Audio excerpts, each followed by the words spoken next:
Let's just start with the situation in the US. I mean, this just continues to be so dire and continuing to weaken as well a world power right now. It's just incredible to reflect on where the country is at after this virus originated in China. That's right.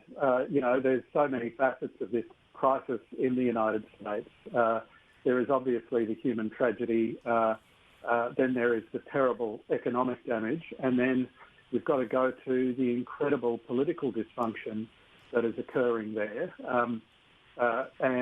If you compare it to our record here in Australia, where we've seen an unprecedented coming together of federal and state governments, what we've seen in the United States is a real shattering of political authority, as you have state governors and the White House really at odds. And of course, you've got increasingly fractious politics between Congress and the White House as well. None of that has been conducive to a considered and effective response. And I think it's the people of the United States, particularly the vulnerable, the poorer, ethnic minorities that are bearing the costs of this. If you look at what happened last time, Donald Trump winning, defying predictions and so on, it just seems there's so much more building up against him. Last time there was a strong sort of protest vote. It was draining the swamp. It was against the dynastic Clinton name up there yet again. The big campaign moments seem almost vaudeville now. Donald Trump looming in the background over Hillary Clinton. This time around, we've got so much at stake. COVID-19, the disaster it's been, the economy in tatters, and so many Trump comments on COVID-19, on how it would not be a thing, just defying reality right now. I mean, it just seems like that last path he had to victory doesn't exist anymore. Yeah, well, I think what we're seeing is obviously deep ideological divides in the United States. I think that for Donald Trump supporters, the president can do no wrong, and all of his critics are inherently, wrong-headed. For those who would never vote for Donald Trump, it's been a disaster. Not only the handling of the COVID crisis, but the last 4 years has been a disaster. But then you've got a sizable group in between who are not that politically interested, who are not that politically engaged. And really it's those people who are going to decide the election. I would say this though, Tom, that up until now, Donald Trump hasn't really focused on his rival Joe Biden. We've seen some quite effective Democratic campaign ads attacking Trump, attacking his handling of the crisis, attacking his handling of a number of other things, including the economy. But when Trump starts to focus on Biden, I think we might see a bit more of an even contest.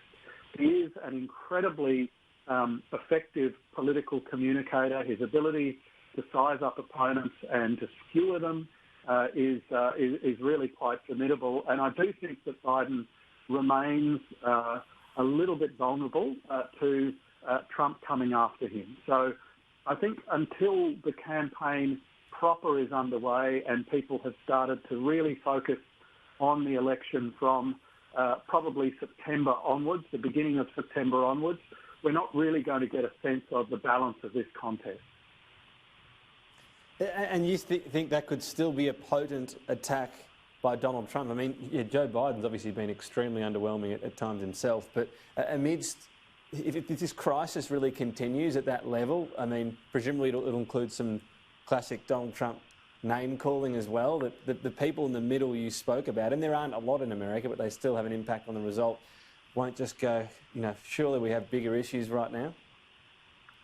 Donald Trump is a master at unbalancing opponents.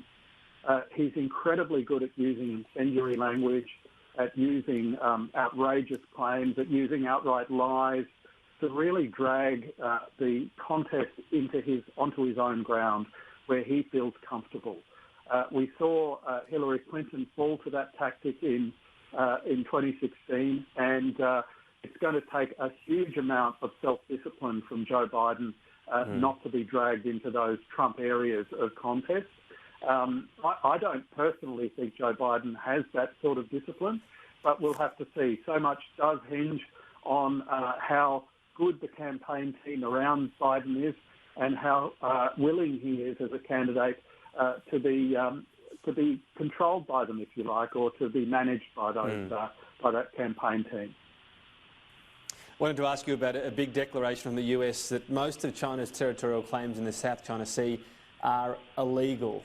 The reaction key now from what happens from here, Australia so far non-committal?